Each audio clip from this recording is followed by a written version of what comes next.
This video is brought to you by patreon.com/worsttake. Get access to exclusive live streams and Discord servers, on-screen shoutouts, and early access to some videos when you join now. Help make sure that we can continue to make content like this by supporting the Patreon. Links are in the description down below.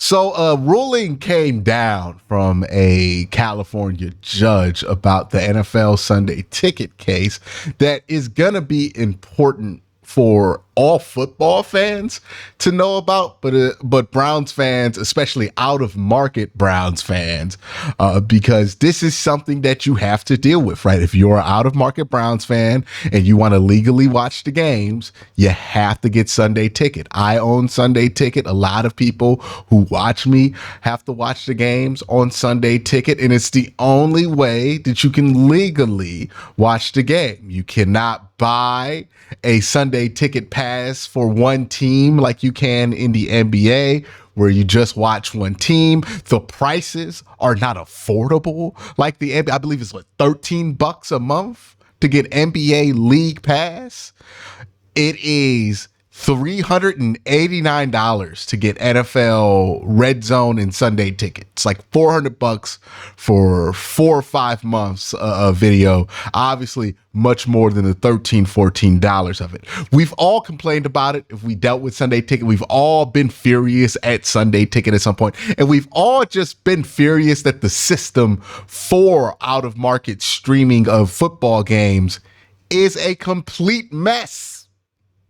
Well, that's what a lawsuit brought against the NFL, basically saying that the NFL, with its Sunday ticket product, is enforcing a monopoly. I am not going to be able to explain this as well as Mike Florio, who is a lawyer, will be able to. So let's just cut the video on, listen to him, and I'll jump in when I feel it's appropriate. Big things to watch. The trial started last week. I don't know how long it's going to last, a couple weeks, 2 weeks, 3 weeks. I don't know. And it will surely be appealed regardless of who wins. It'll still be in the court system for years to come. But the big issues as it relates to what the heart of the case focuses on. Number one, the idea that the NFL has specifically required its Sunday ticket partner. Remember, it was DirecTV for 30 years or close to it. It's been YouTube for the last year, and it's YouTube going into the future. The requirement that they charge a very high price to protect CBS and Fox, who carries the games in the local market that get assigned to the local market. See, basically what they want to do is they want to set a price so high that there will be people who say, I'm not paying that. I'll just watch CBS and Fox in my local market. The cheaper that Sunday ticket is, the more people will buy Sunday ticket and watch games other than the games that are fed to them in their local marketplace. And usually it's tied to a team or whatever the best game of the day is, whatever the case may be. But if Sunday ticket is cheap, if Sunday ticket is easy to get, if you could buy it one game at a time or 1 week at a time or one team at a time, you're going to have more people turning away from CBS and Fox on their local affiliates, and you're going to have the value of those packages decrease. So, one of the documents that was displayed during opening statements on behalf of the plaintiffs, it's an item from the Fox negotiations in the latest round of broadcast deals where Fox demands that the Sunday ticket price be kept at a certain amount. So that is a huge part of this lawsuit, right? Basically, the ideal that the NFL is colluding with its broadcast partners to price fix. They make Sunday ticket $300, $400 to make sure that you, the average consumer, maybe you just have YouTube TV because you want to watch sports, right? And maybe if you just wanted to watch your Cavs and your Browns, you could just buy the $9.99 a month it is to watch the Cavs on NBA TV, and you could do the same thing with the Browns. But you can't, because the NFL doesn't make that an option, because the NFL says, no, in order to protect our local broadcast partners, in order to protect CBS, in order to protect Fox, we must make the prices for Sunday Ticket admittedly absurd. So if you ever complain about the Sunday Ticket price, you were correct. They have admitted that the prices are purposely and contractually obligated to be absurd and not priced to be competitive. They want to offer a service for out-of-market fans, but they want to make sure that those same out-of-market fans are not going to affect the business of whatever market it is that they live in. It's interesting.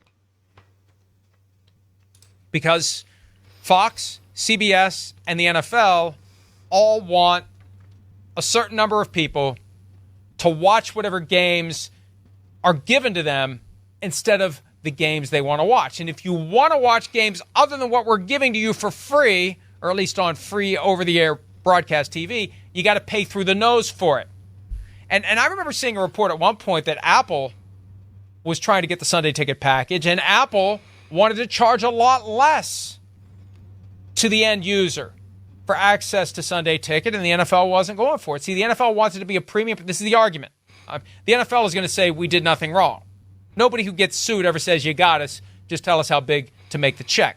The NFL denies all liability. That goes without saying. But I understand the basic appeal of the argument that the NFL rigged the price, fixed the price, and forces the consumer that wants to watch the out-of-market games to pay this exorbitant price because they're trying to protect CBS and Fox. And because it's all 32 teams working together to do this deal, that's where it becomes a potential antitrust violation. The other side of it is, and this has seemed weird to me from the start, they market it as, hey, if you're a Vikings fan living in Steelers country, which is why I bought the thing in 1997, 96, that time frame, I got Sunday Ticket, and it was great because I wanted to watch the Vikings games. Well, you got to pay one price for the whole package, for the whole season.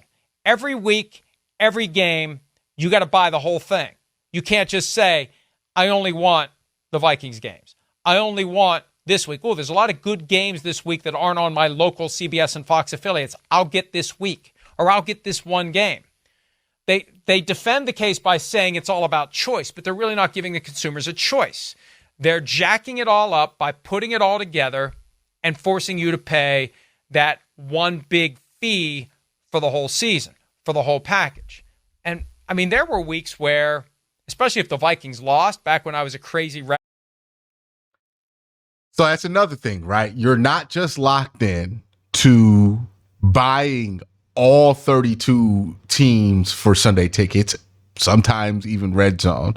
You are also locked in to the whole season, right? It's a great point I've never even thought of that Mike brings up. You have to watch every week, or you don't have to watch, but you have to pay for it every week, the whole season, for every team. And for that, they charge you $350. Somebody got to give me the actual price of Sunday Ticket. It's still absurd. It's absurd. It's an absurd price, right? So there's one, they price fix. Contractually, they price fix. Two, they make it so that you don't have much choice in this, right? If you're a Vikings fan, like you said, who just wants the Vikings game. If you're a Browns fan who just wants to watch the Browns game, you don't have an option to do that if you're out of market. You have to buy the entire Sunday ticket option, even if you just want to watch one game. And again, we're talking legally. I know there's going to be somebody like, well, you could do this and that. This is about what you're legally allowed to do. You're not allowed to do that, right? The only way you could do it is if you pay for Sunday Ticket. And if you pay for Sunday Ticket, you're paying for every game, for every team outside of your local market. That's what the case of the lawsuit is saying. That is a unfair business practice. You should not be allowed to do that. You should not be allowed to price fix. You should not be allowed to operate like this. Now, that's been the lawsuit. What happened recently is that the NFL lost the first leg of this suit. And anybody is familiar with legal things, there's going to be appeals. It's going to take forever. Don't expect your Sunday ticket this year to be better or you be able to pick your team this year. This is something that is going to be appealed to the California or the Federal Circuit Court of Appeals, and then it could go to the Supreme Court. It might take a year. It might take 2 years. It might take 3 years. This is going to take a while. But this step that they took today, finding the NFL guilty, ordering the NFL to pay over $4 billion. Basically, what the jury is saying is that you've been defrauded by the NFL by having to pay the absurd amounts that you have had to pay for an NFL Sunday ticket. The way that the NFL has structured it, it was not legal. In the eyes of that jury, it was not legal. And if that's the case, the NFL has to give back some of the money that they made from charging as much as they did for an NFL Sunday ticket. And that came out to those amounts for those customers. So that is what that ruling is saying on that front. But it's much deeper than that. And fans of the NFL, that this is the wake-up call to the NFL that 30 years of doing it this way is enough. It's over. The game is ended. It's time to start making Sunday ticket available at a cheaper price for the full package and options including single team, single weekend, single game. Whatever the consumer wants. Give the consumer real choice, not at a markup. Real choice, real options to watch any games they want, either as part of their cable package, like the NFL considered back in 2017, or you buy it, but you don't have to spend $389 for the full season or $449 or more to watch the full year of Sunday ticket or have access to the full year of Sunday ticket because all you want to see is Buccaneers games if you live in Topeka, Kansas. Hi, it's Mike Florio. Thanks for watching. All right, so let's talk about some of the legal. So right here, Mike Florio is going to talk about some of the legal challenges ahead.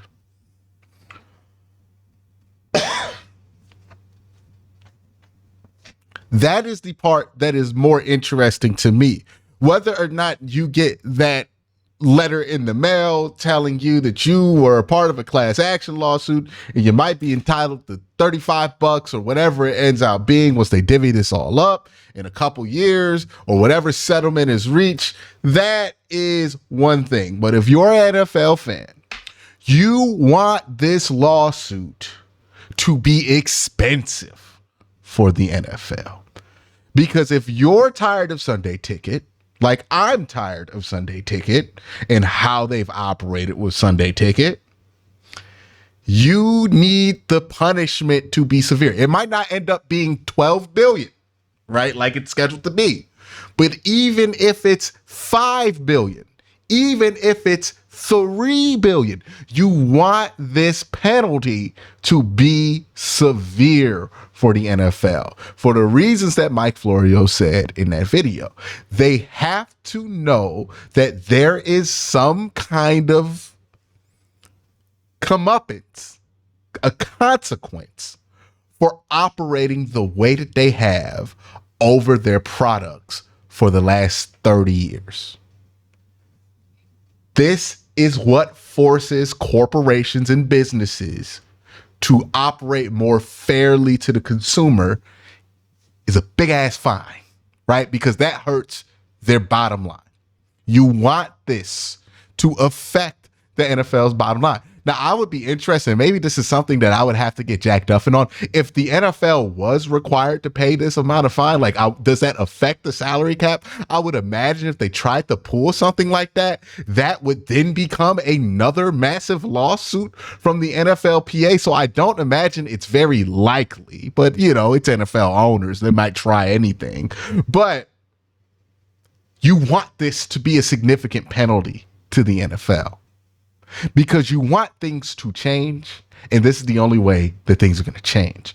Now, you might end up getting Supreme Court ruling that says, hey, how the NFL Sunday ticket has operated is unjust. This is something similar to how the NIL got introduced into college football. The NCAA waited and waited and waited and waited until actual legal precedent was set by, I believe, the Supreme Court. And then they were forced into NIL with no kind of safety blanket, and college football has become the Wild West.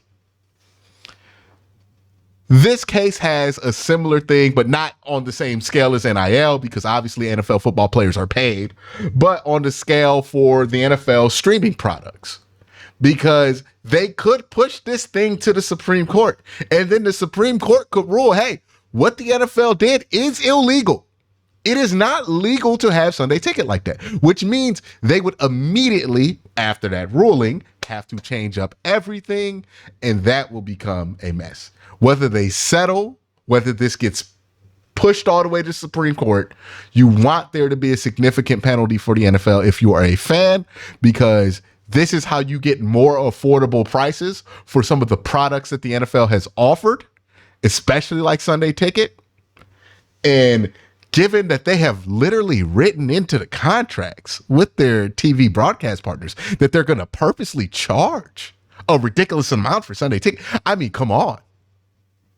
Like, come on. That has to end. It should cost at most $120 a year to get Sunday Ticket.